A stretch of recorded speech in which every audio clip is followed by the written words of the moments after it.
আসসালামু আলাইকুম রহমতুল্লাহ। সুপ্রিয় শিক্ষার্থী ভাই বোন, আশা করি আপনারা সকলে ভালোই আছেন। ডিজিটাল লজিক ডিজাইনে আজকের এই ক্লাসে আপনাকে সুস্বাগতম। আজকে আমরা শিখব কিভাবে অন্য যে কোনো গেটকে NAND গেট দ্বারা বাস্তবায়ন করা যায়। So let's get started. আমরা একদম প্রথমেই একটি প্রবলেম দেখে নিই, অর্থাৎ একটি প্রশ্ন দেওয়া আছে, অর্থাৎ f is equal to a b not plus a bar b, অর্থাৎ এই সমীকরণটাকে, এই ফাংশনটাকে আমরা NAND গেট দ্বারা বাস্তবায়ন করব। সো NAND গেটের মেইন থিম হচ্ছে যে NAND গেটের মধ্যে শুধুমাত্র গুণ থাকবে, অর্থাৎ এন্ড এর কারণে গুণ থাকবে, এন্ড গুণের উপরে একটা হোল বার থাকবে। এটা হচ্ছে NAND গেটের থিম। অর্থাৎ এই পুরো ফাংশনের মধ্যে কোনো জায়গায় গুণের বাইরে অন্য কোনো চিহ্ন থাকা যাবে না। সো এখানে একটা যোগ চিহ্ন আছে, আমরা এই যোগ চিহ্নটাকে সামহাও আমরা রিমুভ করতে হবে। এর জন্য করণীয় কি, আমরা একদম ফার্স্টে জাস্ট প্রশ্নটা তুললাম a of b bar, a bar of b। তাহলে এই জায়গা থেকে আমরা জাস্ট করণীয় কি, যে ইকুয়াল রেখে এইটাকে একটু পরিবর্তন করব।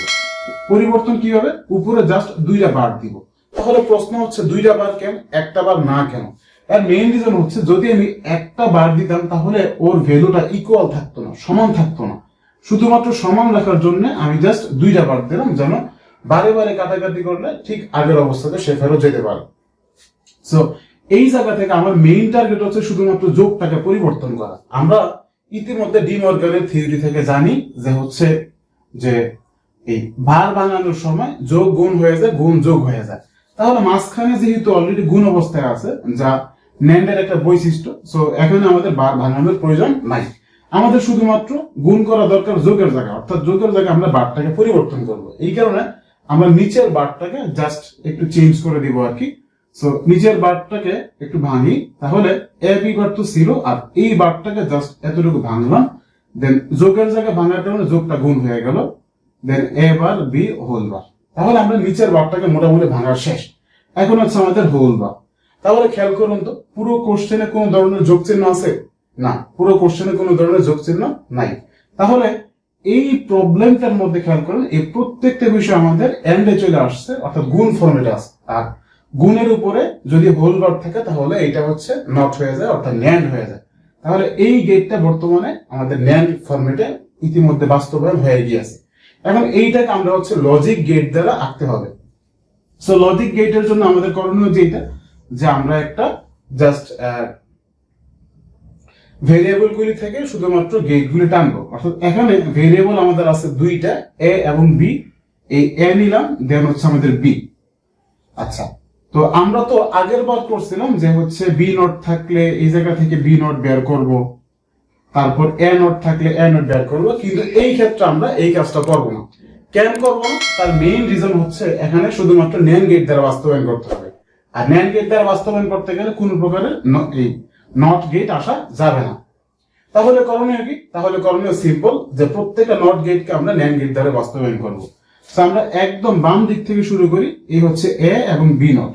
তাহলে এই a থেকে আমি একটা টান দিলাম এবং জাস্ট b নট কে আমি এই হচ্ছে b নট, অর্থাৎ b থেকে b নট আমি একটা ক্রিয়েট করব। সো b থেকে টান দিয়ে b নট, জাস্ট সিম্পল এইরকম করে লিখলে আমাদের b নট হয়ে গেল। এই হচ্ছে আমাদের b নট, অর্থাৎ দেখতে একদম অবিকল NAND এর মতো আর কি। এখানে আপনি চিন্তা করেন, এটা হচ্ছে b, এইটাও b, অর্থাৎ এই দুইটা b কে আপনি যদি হচ্ছে সিম্পলি NAND করেন তাহলে আমাদের আলটিমেটলি b নটই চলে আসে। সো এই জায়গার সিমুলেশনটা একটু বুঝাই দিই। এই হচ্ছে আমাদের b ইন্টু b আর হোল বার হইল আর কি। দেন b ইন্টু b মানে হচ্ছে শুধু b, দেন হচ্ছে এটাকে হোল বার। সো আমরা এই পার্টটাকে b থেকে বের করে b নট বলতে পারি। তাহলে a b বার, অর্থাৎ এই হচ্ছে a আর এই হচ্ছে b বার। এই দুইটা কোন অবস্থায় আছে, গুণ অবস্থায় আছে। তো এই দুইটার মধ্যে আমি গুণ অবস্থায় জাস্ট গুণ চিহ্ন দিলাম, এবং গুণের উপরে একটা হোল বার আছে, এই জন্য আমি হোল বারের জন্য জাস্ট একটা গোল দাগ দিলাম। এটা হচ্ছে আমাদের এই পার্ট হয়ে গেল, অর্থাৎ এই পার্টটার নাম হচ্ছে a b bar whole bar. Then হচ্ছে আমাদের নিচের পার্টটা a বার b, অর্থাৎ এই যে a থেকে আমি a বার বের করব, জাস্ট একটা NAND বের করলাম। এই হচ্ছে আমাদের a বার, এন্ড b হচ্ছে শুধুমাত্র সিঙ্গেল দেওয়া আছে, আমি b থেকে b বের করে দিলাম। So that's it. এই দুইটার মধ্যে গুণ সম্পর্ক আছে, অর্থাৎ এন্ড সম্পর্ক আছে। যেহেতু এন্ড আছে এই কারণে আমি এন্ড এর জন্য এন্ড গেট দিলাম, এন্ড উপরে একটা নট গেট দেওয়া আছে, অর্থাৎ NAND ক্রিয়েট হয়ে গেল। That's it, final. তাহলে আমরা এইটাকে বলতে পারি a bar b whole bar.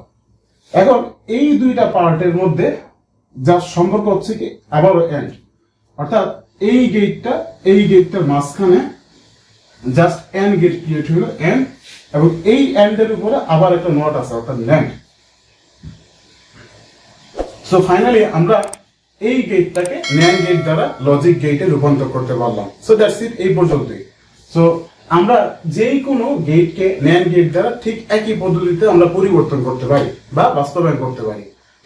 So আশা করি আপনারা আমাদের এই প্রবলেমটা বুঝতে পারছেন। এরপরে যদি আপনাদের কারো কোনো ধরনের প্রবলেম থাকে অবশ্যই আপনারা আমাদেরকে কমেন্ট সেকশনে জানাবেন, কিংবা আমাদের ডেসক্রিপশনে দেওয়া জিমেইলে আমাদেরকে আপনাদের প্রবলেমটা পাঠাবেন। ইনশাআল্লাহ আমরা পরবর্তী কোনো ভিডিওতে আপনার প্রবলেম সম্পর্কে অবগত করবো ইনশাআল্লাহ। আজকের মতো এ পর্যন্তই। আপনারা ভালো থাকবেন, সুস্থ থাকবেন। আসসালামু আলাইকুম ওয়া রাহমাতুল্লাহ।